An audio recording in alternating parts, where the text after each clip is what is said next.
अब हम आपको यह बताएंगे कि जिस भारत के पास अमेरिका, चीन और रशिया के बाद दुनिया का चौथा सबसे बड़ा रेल नेटवर्क है, उस भारत में ट्रेनों की पटरियों से उतरने की इतनी घटनाएं क्यों हो रही हैं और हमारा देश आखिर कहां गलती कर रहा है।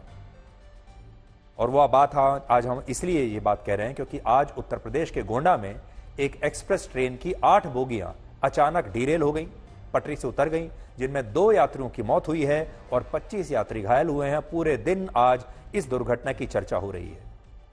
चश्मदीदों का कहना है कि उन्होंने दुर्घटना से पहले तेज धमाके की आवाज सुनी थी, लेकिन यह धमाका किस चीज का था यह अब तक स्पष्ट नहीं हुआ है और ना ही रेलवे ने इस घटना के कारणों की अब तक कोई जानकारी दी है। कोई भी ट्रेन जब पटरी से उतरती है तो उसके मुख्य रूप से 2 बड़े कारण होते हैं।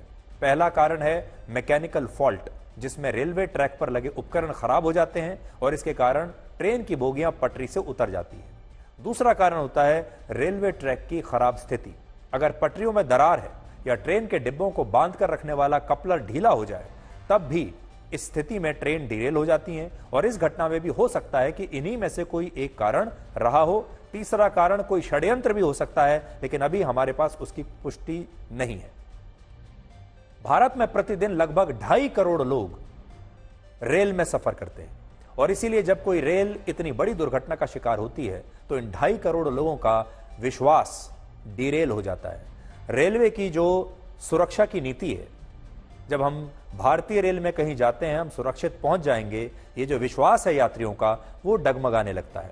भारत में वर्ष 2018 से 2023 के बीच कुल 219 रेल दुर्घटनाएं हुई हैं, जिनमें 71 लोग मारे गए हैं और भारत में आज भी हर साल औसतन 71 रेल दुर्घटनाएं होती हैं और इनमें भी ज्यादातर दुर्घटनाएं इसलिए होती हैं क्योंकि हमारी ट्रेन पटरियों से अक्सर उतर जाती है और हमारे देश की ट्रेनें तब डिरेल हो रही हैं जब हमारी ट्रेनों की स्पीड बाकी देशों की पैसेंजर ट्रेन की स्पीड से काफी कम है।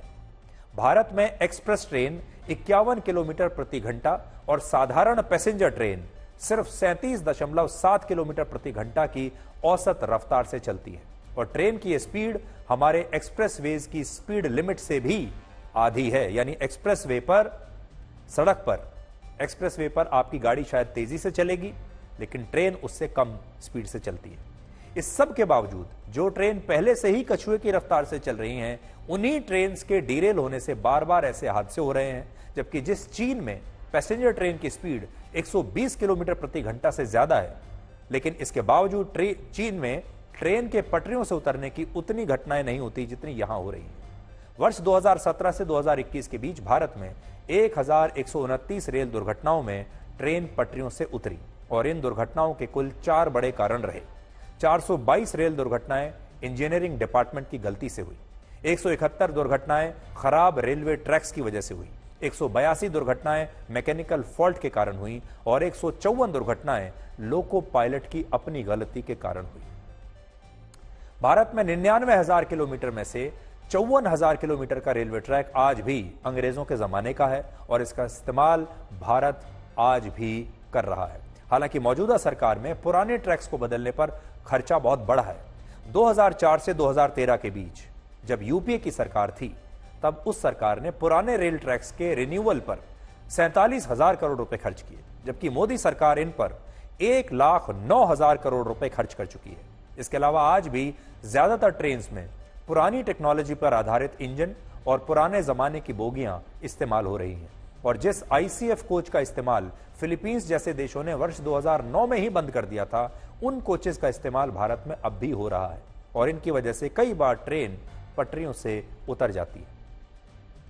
दुख की बात यह है कि इस पूरे चक्रव्यूह में आम आदमी इस तरह फंस जाता है कि उसके लिए सांस लेना तक मुश्किल होता है और इस तरह की रेल दुर्घटनाएं बार बार होती चली जाती है।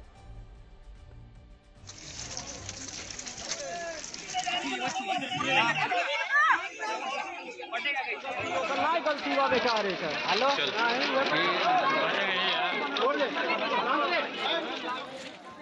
2:30 बजे के करीब में हादसा हुआ है।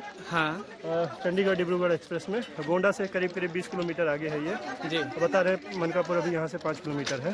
हाँ और 2 बोगियाँ तो एकदम से ऐसे पलट गई हैं। हाँ 1 बोगी ऐसे लगी है, बाकी तो आप देख ही सकते हैं पटरियों की क्या हाल है। पटरियाँ खिसक चुकी हैं यहाँ पे। ट्रेन चलते चलते थोड़ी खड़खड़ाहट की आवाज़ आई और उसके बाद डिब्बे सारे बैलेंस होते कुछ डिब्बे पलट गए।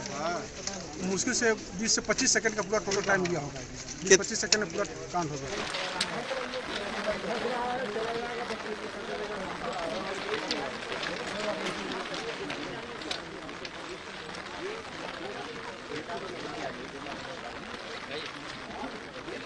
सिलाही मोतीगंज क्रॉसिंग के बीच में डिब्रूगढ़ एक्सप्रेस जो है उसके डिरेलमेंट की स्थिति यहाँ बनी। मनकापुर तहसील है गोंडा जनपद में, और जो स्थानीय स्थितियाँ हैं यहाँ पर सभी लोग हम लोग प्रेजेंट हैं और रेस्क्यू ऑपरेशन भी बहुत इवैक्यूएट कर लिया गया है लोगों को। ये चंडीगढ़ से डिब्रूगढ़ जाने वाली गाड़ी थी।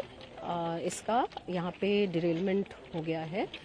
लोकोमोटिव जो है उसके बाद से कोचेस पिछले आखिरी 4 कोचेस तक डिरेल हुए हैं। अलग अलग डिग्रीज ऑफ डिरेलमेंट है। आप परेशान मत होइए, मैं योगेश शर्मा बोल रहा हूँ। आपके पास पहुँच रहे हैं सारे लोग। आप लोग सुरक्षित हैं ना?